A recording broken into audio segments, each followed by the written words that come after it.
샬롬, 송상철 목사의 복음 백신입니다. 거지와 창녀와 천사 이야기입니다. 어떤 분이 아주 충격적인 글을 보내주셨습니다. 30여 년을 길에서 구걸하며 살아온 거린 총각은 어린 시절 집에서 내어 쫓긴 선천성 뇌성 마비 환자였다고 합니다. 그는 잘 알아듣고 생각할 수는 있지만 그것을 다른 사람들에게 전달하는 말하는 것은 불가능했습니다. 그래서 구걸하는 것 외에 다른 일을 할 수가 없었습니다. 번화가 길목에서 자리를 펴고 앉아서 하루 종일 구걸을 하면 돈이 5만 원 이상 넘게 모아진다고 합니다. 그러나 그 허기진 배를 채울 길이 없었습니다. 음식점에 들어서자마자 바로 쫓겨나기 때문이었습니다.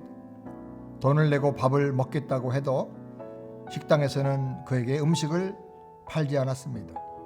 이유는 온몸이 떨리고 뒤틀려서 수저로 밥을 퍼먹어도 입으로 들어가는 것보다 흘리는 게 더 많았습니다.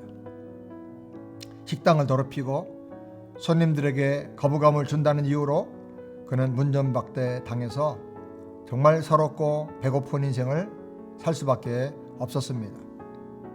그러나 예수님의 기적을 믿고 사모하면서 성경 한 권을 다 외우기도 했습니다. 30년 동안 교회 주변을 떠나본 적이 없는 정말 믿음이 있는 사람이었습니다. 그러나 간절하고 튼튼한 믿음도 그 육체의 허기짐을 채워주지는 못했습니다. 자기를 향해서 문을 꼭꼭 닫아버린 지상에서 결국 이 사람이 찾아갈 곳은 창녀촌밖에 없었습니다. 돈만 내면 문전박대하지 않는 곳이기 때문이었습니다. 어느 날 그는 창녀촌에 가서 큰 돈을 내고 비싼 음식들을 주문했습니다. 그리고 한 가지를 더 요구했습니다. 돈은 얼마든지 줄 테니 밥을 직접 떠 먹여달라는 것입니다. 돈이라고 하면 독약이라도 마다하지 않겠다고 하는 한 창녀가 음식을 차려들고 왔습니다. 그리고 거린에게 먹여주기 시작했습니다. 거린은 평생 처음 받아본 인간다운 대접에 감격해서 눈물을 줄줄 흘렸습니다. 세상이 얼마나 아름다운가. 그리고 나를 내쫓지 않고 맞아준 저 여인이야말로 정말 천사가 아닐까 생각했습니다. 그는 더듬으면서 말했습니다. 당신이 바로 천사야. 그 창녀는 깜짝 놀랐습니다. 문 남성들에게 천대와 사회의 냉대만을 받아오던 내가 천사라니. 그런데 거린은 당신이 바로 천사라고 말하는 것이 아닙니까? 평생 처음 듣는 이 말에 창녀는 그만 감격하고 말았습니다. 그 감격은 눈물이 되어 흘렀습니다. 눈물을 흘리면서 창녀는 거린에게 말했습니다. 창녀를 천사라고 말하는 당신이야말로 정말 진짜 천사입니다. 둘은 서로를 바라보면서 고백했습니다. 당신은 나의 천사입니다. 당신은 정말 나의 천사입니다.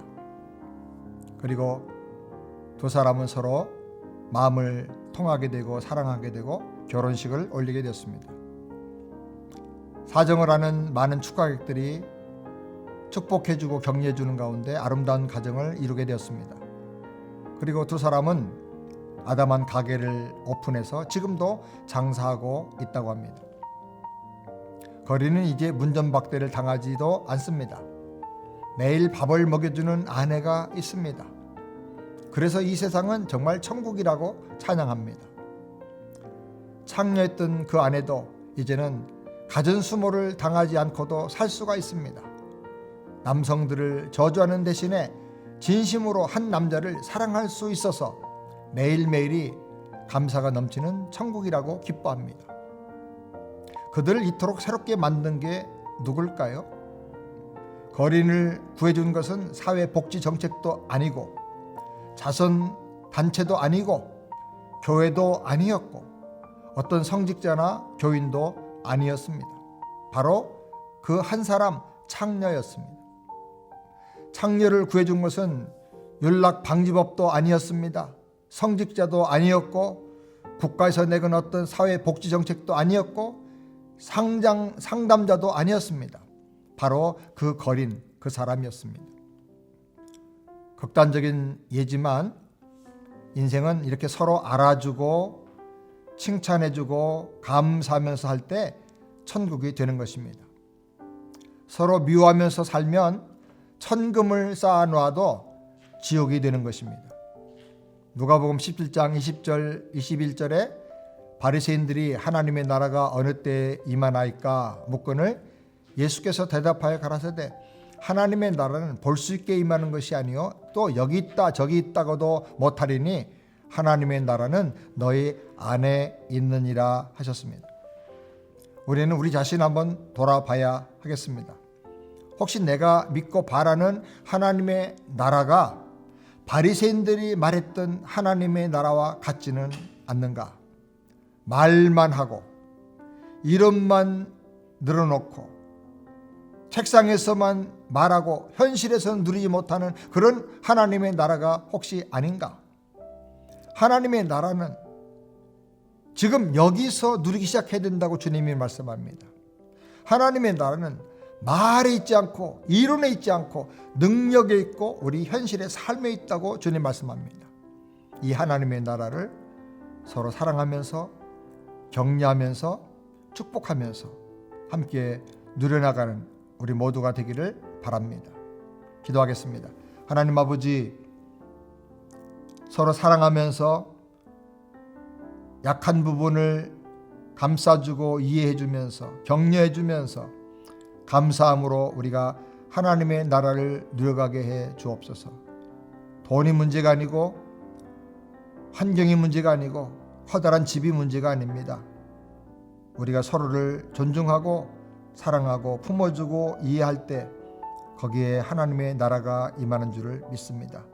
죽은 다음에 가는 하나님의 나라를 믿는 게 아니라 지금 이 땅에서부터 내가 누리고 그리고 마지막 날에 완성되는 그 하나님의 나라를 믿고 또 누리면서 사는 우리 모두가 되게 하여 주시옵소서. 서로 사랑하게 하여 주시옵소서. 예수님의 이름으로 기도드리옵나이다. 아멘. 샬롬. 예수님 안에서 천국을 날마다 누리며 살기를 바랍니다. 샬롬.